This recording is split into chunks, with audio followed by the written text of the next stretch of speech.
It's a very snowy start to special election day in New York. Voters are deciding today who will carry out the remaining 11 months of George Santos' term after the embattled Republican was expelled back in December. New York's 3rd congressional district, which encompasses part of Long Island and Queens, is one of 18 districts across the country that President Joe Biden won in 2020 and the Democrats lost in 2022. Today, Tom Suozzi is trying to flip back the seat he previously held for 3 terms until 2022. His opponent is Republican Nassau County legislator Mazi Pilip. There are several factors making today's election particularly important. Most immediate is the balance of power, the Republicans' razor-thin majority in the House, and their inability, despite that, to unite around anything. The results will also be a test of each party's strategy and key issues ahead of a supercharged general election later this year. Joining our conversation, NBC News senior national political reporter Sahil Kapoor is here, plus MSNBC contributor and columnist Charlie Sykes, and professor of politics and journalism at Morgan State University and host of the podcast A Word, Jason Johnson, is here. Sahil, 4 hours until polls close. Talk about the issues each side is focused on, what it is you're hearing from voters. Yeah, it's very striking, Alicia, talking to voters at this polling location in Syosset, New York, all day today. The issues that keep coming up are the same national issues that are playing in battleground districts all over the country. Things like immigration, crime, abortion, good government and democracy. And you could guess based on, who brought up which issues, which way they're voting. Republicans disproportionately say immigration and crime are big issues for them. Democrats say abortion, good government. Fighting extremism is a big issue for a lot of the Democrats who are supporting Tom Suozzi. This is a very divided district that mirrors other suburban swing districts all over the country. And as this district goes, so could go the House of Representatives. One unifying issue in this divided district, Alicia, is George Santos, specifically a shared sense of embarrassment about the indicted and expelled former congressman who was elected here in 2022. I talked to voters who voted for Tom Suozzi and who voted for Mazi Pilip about George Santos. Let's play what they had to say. I voted for Suozzi. And why? Why?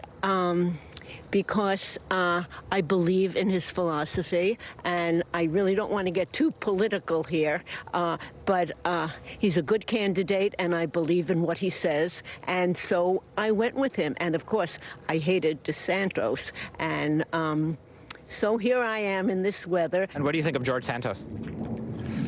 No, I don't know. Just no? Yes. Yeah. Are you happy he's out, that he was expelled? Yes. Last question. What do you think of George Santos? Do I have to say? Please. It's an embarrassment, and I think he needs help because he's delusional.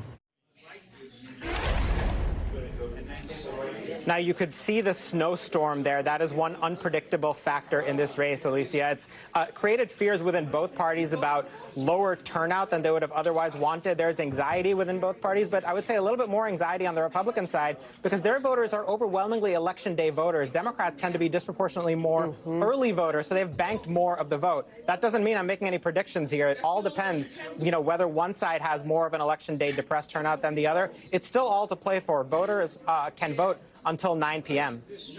You're too smart, and you've seen too many elections, Sahil Kapoor, to make any predictions, and I respect that, which is why I'm going to ask Jason Johnson to make predictions instead. Jason, here's the thing. There are elements of this race that are very interesting to me. One, it is interesting to me that immigration is an issue in a New York district, right? That already tells us something about the contours of this particular moment we find ourselves in. I also find it interesting, given that we keep coming back to this question of whether or not abortion remains a salient issue going into this election, the fact that it was a big issue in all of the debates leading up to this, the fact that you have Mazi Pilip sort of wanting to create a binary where she says, I'm pro-life, but I'd vote against a national ban, not wanting to answer any questions about, okay, but what about something that falls short of a national ban? What about reinstating Roe, not wanting to touch either of those issues? The fact that assault weapons have been a big issue in this. How much of what is happening here, Jason Johnson, can we extrapolate out to what's going to happen in November?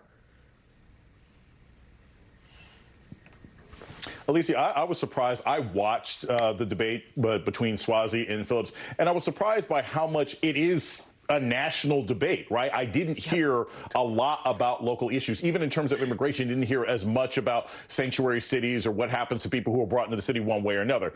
If a local election is being fought over national issues, all things being equal, it tends to be a slight advantage for Democrats over the last several cycles. Issues like abortion, issues like protecting our democracy from a potential dictator, they tend to bring in not just long-term Democratic voters, but they tend to appeal to independents. Independents don't like what happened with Wade either. So that's probably what's going to happen here. But I would caution anybody from taking too much out of an election that happens in a suburban New York district, that happens during a snowstorm, when you've got a candidate who is a Republican who embarrassed everybody beforehand. I don't know, even if Swazi ends up taking his seat back, this is such a unique, special election. I don't know much can be drawn from for the fall of 2024. Okay, so Charlie, you feel free to weigh in on fall 2024, but I also want to ask you, sort of play out a hypothetical here, which is if Swazi wins and that Republican majority shrinks by one, does that in any way change the dynamics within the GOP caucus?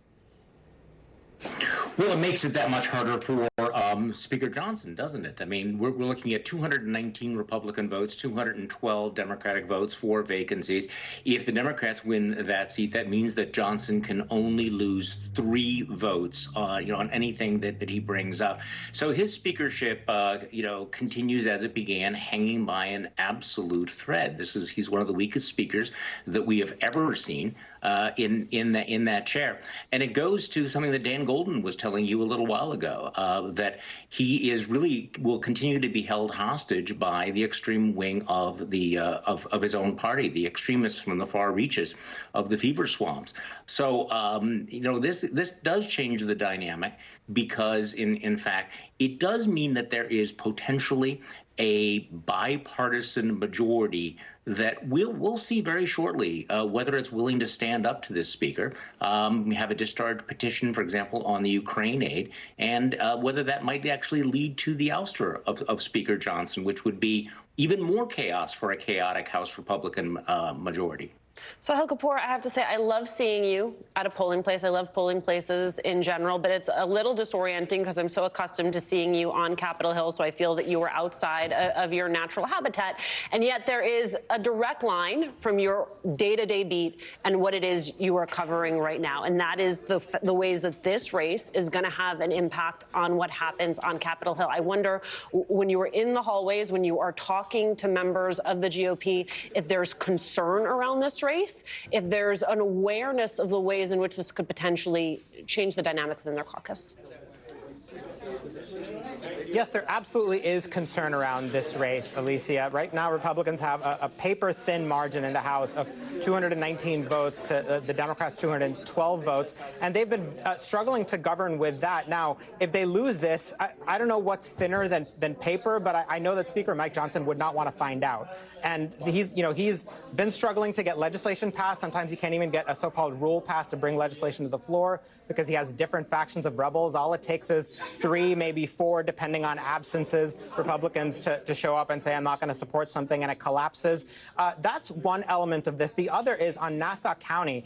Republicans have been feeling quite good. They've done well in recent years. They've shifted. They've swept every district on Long Island between 2018 and 2022. They want to hold this seat because it was them. It was Republicans on Long Island who were ultimately the clinchers in that push to expel George Santos. They would prefer not to go home and say that seat is now in Democratic hands. And of course, the fact that this seat, what happens here, might happen again in this district in the fall. And if it happens here, it could happen in suburban swing districts all over the country, Alicia. So there's a lot to play for in these next few hours as voters are piling in behind me. And that is why we're going to stay on this story for the next few hours and into tonight. Sahil Kapoor, thank you so much for spending some time with us. Charlie and Jason, you are sticking with me